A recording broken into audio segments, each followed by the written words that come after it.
Slowly. আচ্ছা, আপনারা দেখতে পাচ্ছেন মর্জিনা আপা কিন্তু গাড়ি চালাচ্ছে, সাথে কিন্তু আমাদের স্যার আছেন। স্যার কিছু বলবো সবার উদ্দেশ্যে, আপনি কেমন সাপোর্ট দিচ্ছেন বা আপনার কাছে আসলে কেমন লাগছে? Sir please. অনেক ভালো লাগছে।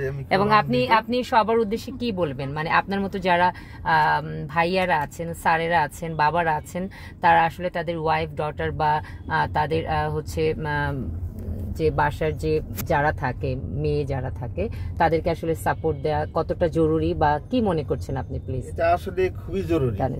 আমরা যারা আমাদের নিজের গাড়ি আছে বা আমাদের সুযোগ আছে, আমাদের ওয়াইফ, মেয়ে, ছেলের বউ যারা ঘরে আছে, পরিবারের মেয়েদের সবাইকে একটু শেখানো উচিত। এটা ব্যাকআপের জন্য আমাদের, যেমন মনে করেন আমি কোথাও যাচ্ছি আমার ওয়াইফকে নিয়ে, খোদা না করুক একটা কিছু হলো, সমস্যা হলো, যেন আমাকে সে নিরাপদে একটা জায়গায় পৌঁছাইতে পারে।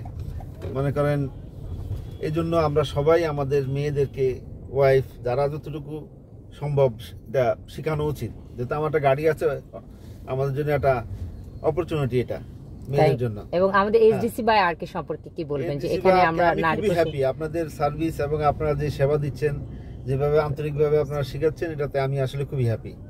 আমি তো মাঝে মাঝে জেলাস ফিল করি, আমি মেয়ে হলে আমিও এসে ভর্তি হইতাম, আরো কিছু শিখি। আমি তো আজকে প্রায় 35 বছর ধরে গাড়ি চালাই, বিদেশে চালাইছি, তারপর আমার মনে হচ্ছে আপনাদের কাছ থেকে শেখার কিছু আছে। Thank you so much, so honoured we are.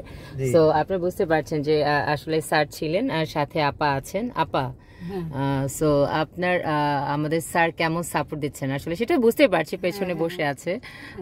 So আমার হাজবেন্ডের সাপোর্টে আমি এখানে আসা। আচ্ছা আচ্ছা, slow slow slow break, good job, slow. হ্যাঁ, নাইস, ব্রেক করবো আপা, ব্রেক থাক। এখানে থাকবে না? হ্যাঁ এখানে থাক না, স্যার নিয়ে যাবে তো মনে হয়। হ্যাঁ আমি সাইড করে দিতে পারবো। হ্যাঁ স্যার নিয়ে যাবে। সো